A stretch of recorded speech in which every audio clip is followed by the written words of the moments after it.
क्या आप लोगों को भी last corner of the mouth, मुंह के कोने में दर्द हो रही है? आप मुंह खोल नहीं पा रहे हैं, बड़ा नहीं ओपन कर पा रहे हैं, पेन हो रही है, यहाँ का टेम्परेचर ज्यादा हो गया है, नीचे भी सूजन है या दर्द है? ऐसा क्यों हो रहा है? क्या आपको पता है? नहीं पता है तो मेरे साथ इस वीडियो में पूरे बने रहिए और मैं बताऊंगी ऐसा क्यों हो रहा है। मेरे चैनल को एक लाइक एंड सब्सक्राइब कीजिए और hit the bell button for more videos. तो hello friends, welcome back to my channel smile world. I am doctor Ruchi. कैसे हैं आप लोग और कैसे हैं आपके दांत? मैं उम्मीद करती हूँ कि आप अच्छे होंगे और आपके दांत भी अच्छे होंगे। तो हम अपने टॉपिक पे आते हैं कि हमें मुंह के कोने में या कॉर्नर ऑफ द माउथ में दर्द क्यों होता है, क्यों पेन होती है, हम मुंह खोल नहीं पाते हैं। इसका क्या रीजन है? इसका रीजन है कि हमारे अकल के दांत, लास्ट दांत, जो हमारा सबसे लास्ट वाला दांत होता है, बहुत सारे केसेस में ऐसा होता है कि एज हो जाने के बाद भी वो मुंह में नहीं निकल पाता है, वो बाहर नहीं आ पाता है, वो अंदर मसूड़ों में ही फंस जाता है और वो बाहर नहीं निकल पाता है क्योंकि उसको प्रॉपरली वो स्पेस नहीं मिल पाता है बाहर निकलने के लिए। ये बहुत सारे पेशेंट्स में ऐसा होता है, बहुत सारे पेशेंट्स में अगर नहीं होता है,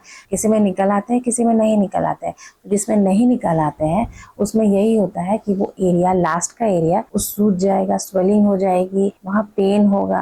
आप देख सकते हैं इस फोटो में, इस पेशेंट को भी ऐसे ही कॉर्नर ऑफ द माउथ में पेन था। ये मेरे पास आया था और इसकी माउथ ओपनिंग भी कम थी। तो उस केस में हम क्या कर सकते हैं? उस केस में हम क्या करेंगे? पेशेंट को पहले हम 4 दिन दवा देंगे क्योंकि उसको एक एंटीबायोटिक कवरेज मिलेगा, क्योंकि उस वहाँ पे उसको बहुत पेन और एब्सेस है। 4 दिन तक वो मेडिसिन खाए, उसके बाद फिर वो आके वो दांत को निकलवा ले। चाहे तो सर्जिकल एक्सट्रैक्शन होगा, नहीं तो नॉर्मल एक्सट्रैक्शन एज पर आ चॉइस। जैसे उस दांत की पिक्चर है, रेडियोग्राफ है, उस हिसाब से हम काम करेंगे। अगर इजी एक्सट्रैक्शन है तो नॉर्मल एक्सट्रैक्ट करेंगे और इजी नहीं है, कुछ अंदर ही दांत ज्यादा फंसा हुआ है, तो हमें सर्जिकल एक्सट्रैक्शन भी करनी पड़ सकती है। तो उस केस में पेशेंट्स आप घबराए नहीं और अपने डेंटिस्ट पर जाए, मेडिकेशन ले एंड फिर दांत निकलवाए। दांत निकालने में कुछ पेन नहीं होती है क्योंकि हम वहाँ पे एरिया को सुन कर देते हैं, वहाँ इंजेक्शन दे दिया जाता है पेशेंट्स को, उसके बाद ही दांत निकालते। तो प्लीज डोंट फियर। अब मैं यहाँ पे एक टिप दूंगी कि अगर आप चाहते हैं कि आपके सारे दांत सुंदर, हेल्दी, चमकदार और टाइम से निकले, तो आप अपने डाइट में कैल्शियम इंक्लूड कीजिए। कैल्शियम चीज, दूध, पनीर,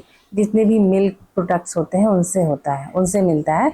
तो आप कैल्शियम इंक्लूड कीजिए अपने डाइट में और देखिए अपने टीथ्स आप बहुत अच्छे हेल्दी रहेंगे, अच्छे से शाइन करेंगे, ग्रो करेंगे। ओके फ्रेंड्स, तो इस टिप को लीजिए और मेरे चैनल को लाइक एंड सब्सक्राइब कीजिए। हम अपने टॉपिक पर बढ़ते हैं। कभी कभी ऐसा हो सकता है कि एक साइड पेन हो, कभी कभी दोनों साइड पेन हो सकती है।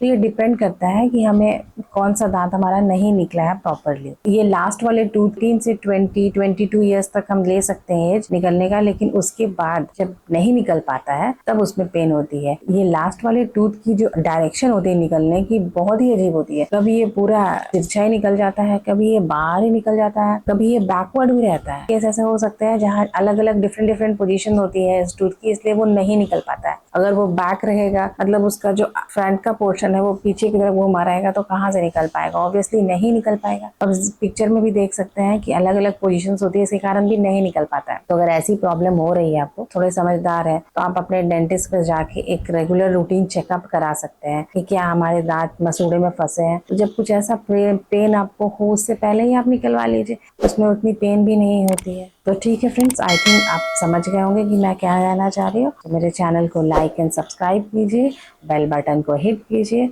For more useful such video. Like and subscribe my channel, do follow my tip and tricks and thank you for watching. Bye.